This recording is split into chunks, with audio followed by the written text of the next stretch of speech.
How's it going, everyone? And welcome back to another episode of the Geeky Gentleman, the podcast for all your geeky needs, fashion, and lifestyle tips, all rolled into one perfectly packaged podcast. In today's Gentleman's portion, I'm giving you guys 6 steps to creating your very own podcast.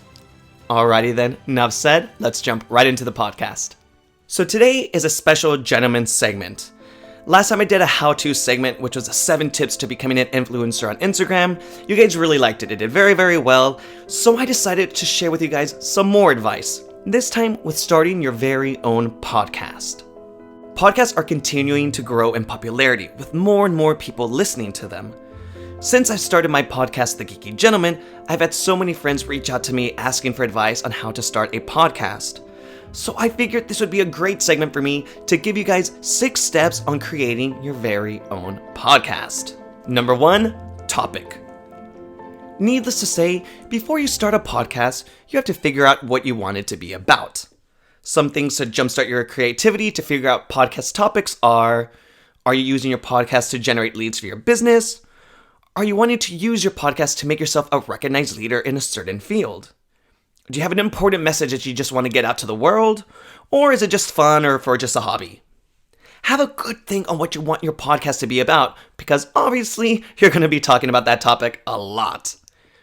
For myself, I decided to use a podcast as a way to join 2 of my passions together, men's fashion and grooming, along with my love for all things geeky in pop culture. That led me to the creation of the Geeky Gentleman, a podcast for pop culture enthusiasts who have a big love for everything geeky, like Marvel, DC, video games, and all the other epic stuff, but also want to achieve their own level of gentleman status with my men's fashion and grooming tips. You want to make sure you have a good grasp on what you're going to be doing your podcast on so that you can efficiently create podcast episodes on a regular basis. Number 2, name. If you know what your podcast is going to be about, then the next step would be figuring out what to name your podcast. You want something that's going to stand out and quickly tell your audiences what your podcast is all about. When thinking of your podcast name, make sure to keep in mind that you want to name your podcast something that will pop up when people go searching for podcasts. I chose the Geeky Gentleman because 1, I'm a sucker for alliteration and it sounds super catchy. 2, the title speaks for itself with my joint passion topics of geekiness and gentleman's fashion and lifestyle. Number 3, hardware/software.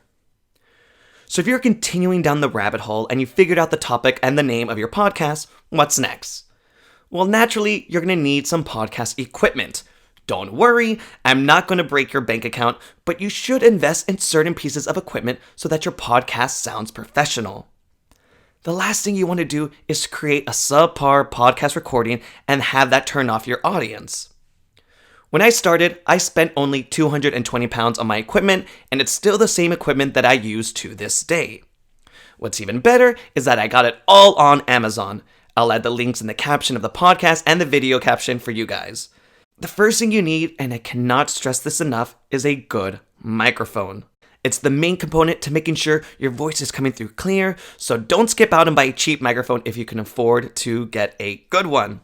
After looking at reviews online by other podcasters, I ended up going for the Yeti microphone. That cost me £113. The microphone will be the most expensive part of your equipment that you're going to need, and I highly recommend you get a good one. I really love my Yeti. I have nothing bad to say about it. And the good thing is it comes in a variety of colors, so you can pick one that's your favorite. And that is always a plus. The next thing I got was a microphone stand for £25. Now, a tip is you want to make sure to get a good mic stand with a heavy base. The Yeti microphones are not lightweight microphones, so if you buy a flimsy mic stand, it's going to fall over because of the weight of the microphone. You're also going to want to buy a shock mount to hold your microphone to the microphone stand, and that put me back £75. The last thing you're going to need is a pop filter, which makes sure that you don't spit or get those popping sounds when you speak, and that cost me £7. That's literally all the equipment that I purchased to start my podcast. In terms of software to edit your podcast, I use GarageBand that was for free and already on my Mac. So that's what I use, that's how I edit my podcasts, and that's all you need. Number 4, hosting server. You need to start thinking about where you're going to host your podcast. Your podcast needs to be on a hosting server. This is where you're going to upload your podcast, and from there it gets uploaded to the likes of Apple Podcasts, Spotify, etc. There are a multitude of different hosting sites out there, and depending on how many podcasts you're going to be recording, you're probably going to have to pay. I personally use Buzzsprout, and that costs me $12 a month, and that allows me to record up to 3 hours worth of material a month, and it stays permanently on their server. Buzzsprout is super user-friendly, and I really can highly recommend it. I have no complaints about Buzzsprout. With Buzzsprout, I was able to upload everything from my podcast, like the podcast itself, the podcast bio, cover art, etc. And then from there, you can submit it to get approved for Apple Podcasts or Spotify and all the other platforms as well. I definitely can recommend Buzzsprout. Number 5, cover art. Now, while you wait for your equipment to arrive, you need to start thinking about your cover art for your podcast.